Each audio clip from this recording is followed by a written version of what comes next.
Assalamualaikum warahmatullahi wabarakatuh. Individu, keluarga, masyarakat, dan interaksi sosial. Yang pertama, individu mencakup dua dimensi, yaitu fisik dan psikis. Yang pertama, fisik berhubungan dengan potensi lahiriah seperti gerakan anggota badan, panca indera, dan lain-lain. Kedua, psikis berhubungan dengan potensi batiniah seperti inteligensi atau kecerdasan emosi dan spiritual. Potensi lahiriah dan potensi batiniah sebuah naluri yang berarti watak asli yang berada di kepribadiannya. Dari segi fisik, menurut Aristoteles ada 3 tahap perkembangan biologis, yaitu masa anak kecil dari 0 sampai 7 tahun, masa remaja 7 sampai 14 tahun, masa peralihan 14 sampai 25 tahun. Faktor-faktor penunjang kehidupan manusia. Pertama, keluarga ialah hal terdekat dengan individu, pengaruh keluarga terhadap anggota keluarganya, status sosial ekonomi keluarga, faktor keutuhan keluarga, sikap dan kebiasaan orang tua masyarakat. Masyarakat, lingkungan orang yang hidup bersama-sama dan ada di antara manusia lainnya.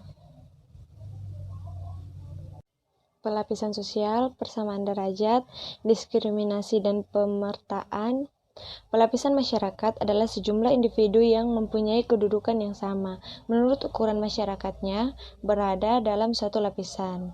Pelapisan sosial, 1. Terjadi dengan sendirinya. Pengakuan, kekuasaan, dan wewenang tubuh dengan sendirinya. 2. Terjadi dengan disengaja. Pembagian wewenang dan kekuasaan ditentukan secara jelas dan tegas. 3. Pembagian sistem pelapisan menurut sifatnya, yaitu kasta, Brahma, kasta Ksatria, kasta Walsya, kasta Sudra, dan Patria. Remaja dan pemuda dalam pengembangan generasi sosial. Pembinaan dan pengembangan generasi muda berdasarkan pola. Yang pertama, landasan ideal, yaitu Pancasila. Yang kedua, landasan konstitusional, yaitu UUD 1945. Ketiga, landasan strategi, yaitu GBHN. Keempat, landasan histori, yaitu Sumpah Pemuda dan Proklamasi Kemerdekaan. Kelima, landasan normatif, yaitu etika, tata nilai, dan tradisi luhur yang hidup dalam masyarakat. Pertama, generasi muda sebagai subjek pembinaan dan pengembangan. Kedua, generasi muda sebagai objek pembinaan dan pengembangan masalah yang ada di generasi muda. Ketiga, kurangnya kepastian yang dialami oleh generasi muda terhadap masa depan. Potensi generasi muda, yang pertama, idealisme dan daya kritis. Kedua, dinamika dan kreativitas.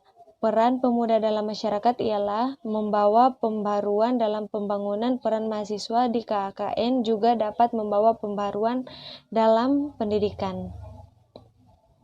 Pemerintah, negara, dan warga negara. Pertama, pemerintah ialah yang memiliki kekuasaan dalam suatu negara dan memiliki tujuan tertentu. Kedua, syarat berdirinya negara, yaitu warga negara memiliki wilayah pemerintah.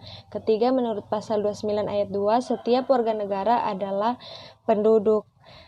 2 asas dalam menentukan warga negara. Pertama, asas daerah kelahiran. Kedua, asas keturunan.